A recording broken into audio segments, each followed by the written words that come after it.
Rusia corre el riesgo de perder la guerra de desgaste contra Ucrania. Así lo dice Andrei Klipyach, uno de los economistas rusos más importantes y que hasta hace pocos días era el economista jefe de Web, el banco estatal que financia muchos de los proyectos estratégicos del Kremlin. Lo era porque fue removido del cargo después de que algunas de sus declaraciones críticas sobre los costos de la guerra se hicieran públicas. De hecho, Klipyach habría dicho que Rusia está perdiendo en la competencia económica y tecnológica con Estados Unidos y China y que con este nivel de costos podría incluso perder en el conflicto de desgaste contra Ucrania apoyada por Occidente.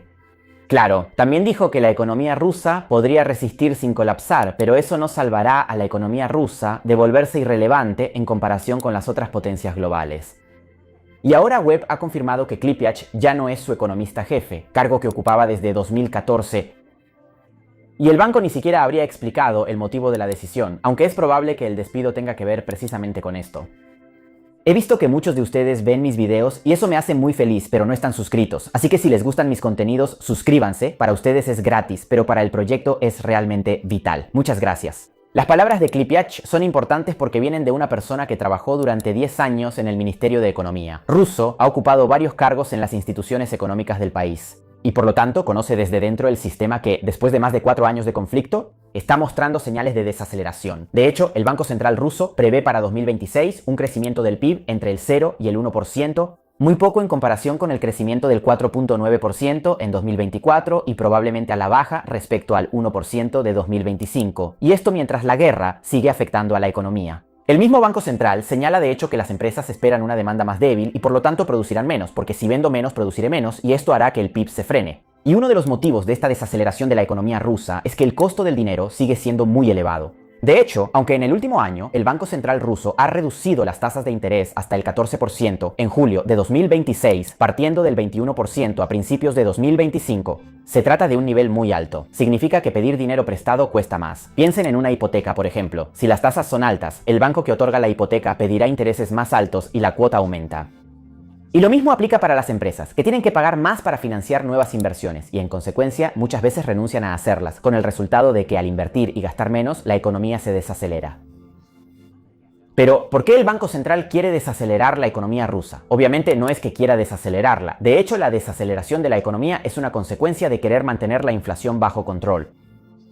De hecho, en Rusia se teme una nueva aceleración de los precios, que de todos modos aún no están completamente bajo control. Imagínense que al 20 de julio la inflación anual era del 5.9% y para 2026 se prevé un valor entre el 6 y el 7%. Y entre las causas de esta presión sobre los precios también están los efectos de la guerra. Que si bien por un lado al aumentar el gasto público también impulsa el PIB en el corto plazo, por otro lado genera inflación, escasez de trabajadores y una economía insostenible a largo plazo. De hecho, cuando el Estado ordena armamento, las empresas reciben nuevos pedidos, contratan trabajadores, pagan sueldos y aumentan la producción. Y todo esto se contabiliza en el PIB. El problema es que este no siempre es un crecimiento que hace a un país más rico. Piensen en una empresa que construye un puente, por ejemplo. Una vez terminado ese puente, la infraestructura podrá ser utilizada durante décadas por ciudadanos y empresas. En cambio, una munición, después de ser utilizada, necesariamente debe volver a producirse. Entonces el Estado sigue gastando dinero sin crear algo que pueda hacer crecer la economía con el tiempo, sin considerar que esa munición se compra con dinero público. Entonces, con dinero que se quita de la economía a través de los impuestos y que por lo tanto no puede ser usado para hacer inversiones o para gastarse en la economía civil. Porque si yo, como empresario o empleado, pago impuestos, tendré menos dinero en el bolsillo para invertir o simplemente para gastar en un restaurante.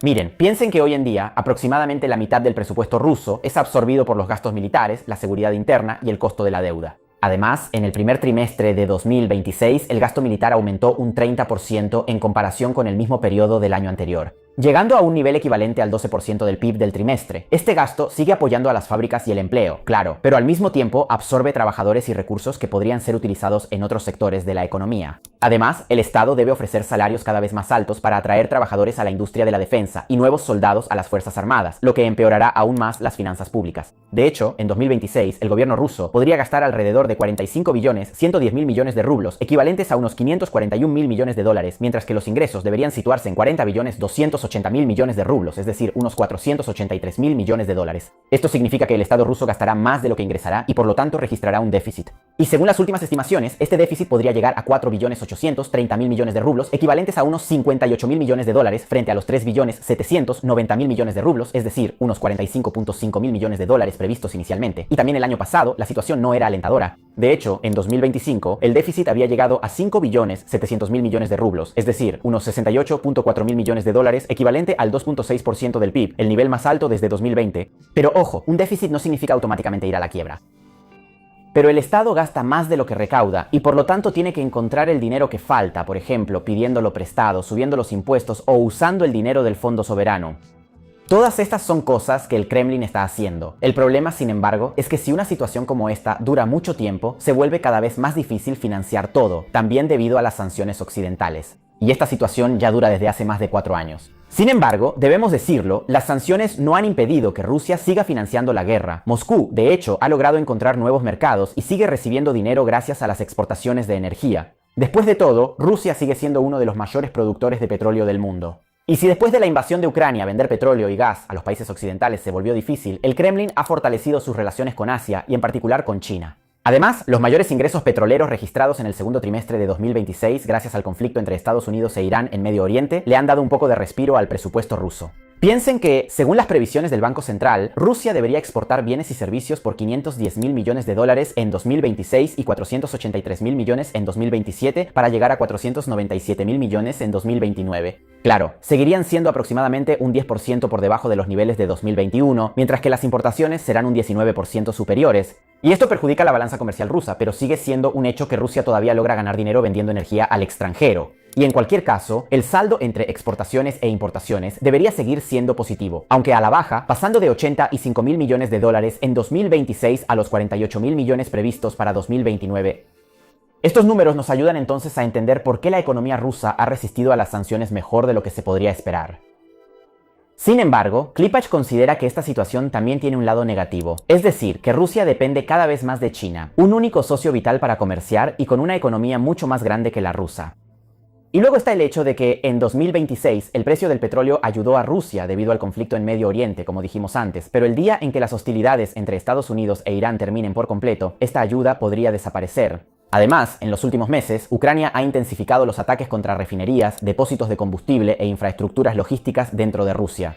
Un ejemplo es el ataque del 13 de agosto contra un complejo que puede procesar hasta 74 millones de barriles de petróleo al año y que se encuentra, imagínense, a unos 1.300 kilómetros de la frontera ucraniana. Y pocos días antes también fue atacada la refinería de Osk, que suspendió sus actividades. Y piensen que, según las autoridades rusas, algunas infraestructuras podrían requerir hasta 6 meses para ser reparadas. Estos ataques son importantes porque extraer petróleo no es suficiente. Ese petróleo luego debe ser transformado en gasolina y diésel y después distribuido por todo el país para que sea utilizable o vendible como producto procesado en el extranjero. Entonces, si se ven afectadas las refinerías o la logística, que es lo que está sucediendo, es un gran problema. Y de hecho, Rusia ha tenido que limitar las exportaciones, ha empezado a importar gasolina de Bielorrusia y Kazajistán, e incluso compró a la India un cargamento de unas 68.000 toneladas de gasolina, y si lo pensamos, es una paradoja. Rusia le vende petróleo a la India y luego compra gasolina que podría haber sido hecha con su propio petróleo. Y el mismo razonamiento aplica también en el ámbito militar. En una guerra de desgaste, de hecho, además de cuántos recursos se tienen, también importa qué tan rápido se pueden reemplazar. Y según el CIS, entre febrero de 2022 y junio de 2026, Rusia habría sufrido alrededor de 1.400.000 de bajas totales, de las cuales los muertos serían entre 400 y 450.000. En 2026, además, perdería entre 30 y 34.000 hombres al mes frente a un reclutamiento de aproximadamente 27.000. Otras estimaciones son más bajas, hay que decirlo, pero el riesgo de que Rusia no sea capaz de reemplazar todas las bajas es real. Además, estos costos corresponden a avances muy lentos. Pero entonces, ¿todo esto significa que Ucrania puede simplemente esperar el colapso ruso? No, porque Kiev también está sufriendo enormes pérdidas y debe enfrentar problemas económicos y demográficos. Y siempre según el CIS, entre febrero de 2022 y junio de 2026, Ucrania habría sufrido entre 525 y 625.000 bajas totales, con un número de muertos entre 125 y 150.000. Luego, la dependencia de los aliados de la OTAN sigue siendo alta, especialmente en la defensa aérea. Y Zelensky declaró que el país dispone de un número de misiles interceptores Patriot 2,5 veces menor en comparación con 2025 y de hecho habría pedido a Estados Unidos poder comprar el 5% de los interceptores presentes en sus reservas. En el primer semestre de 2026, los países europeos también pagaron al menos 3.000 millones de euros a las empresas de defensa estadounidenses para comprar equipos destinados a Ucrania. Y si la ayuda militar se ha mantenido cerca de los niveles de 2025, la ayuda financiera y humanitaria, atención, ha disminuido un 41%. Y también en el plano económico, lógicamente, la situación es difícil y según el CISIS, en los próximos 10 años se necesitarán cerca de 588 mil millones de dólares para reconstruir el país. Una cifra equivalente a cerca de 3 veces el PIB ucraniano de 2024. Todo esto significa que Occidente no debe abandonar a Ucrania y que Kiev, como lo está haciendo, debe invertir cada vez más en la producción de drones, incluso terrestres. Entonces, volviendo a Klippak, sus palabras no demuestran necesariamente que Rusia vaya a perder la guerra, pero que al seguir asumiendo estos costos, Rusia corre el riesgo de quedarse cada vez más rezagada respecto a las grandes potencias económicas y tecnológicas como Estados Unidos y China, y quizás incluso respecto a Europa. Sin mencionar el hecho de que Ucrania podría lograr la hazaña de resistir por más tiempo en la guerra de desgaste. ¿Y ustedes creen que Rusia está destinada a volverse cada vez más débil? Escríbanmelo en los comentarios, denle like, hagan hype y suscríbanse al canal si les gustan mis contenidos. ¡Adiós!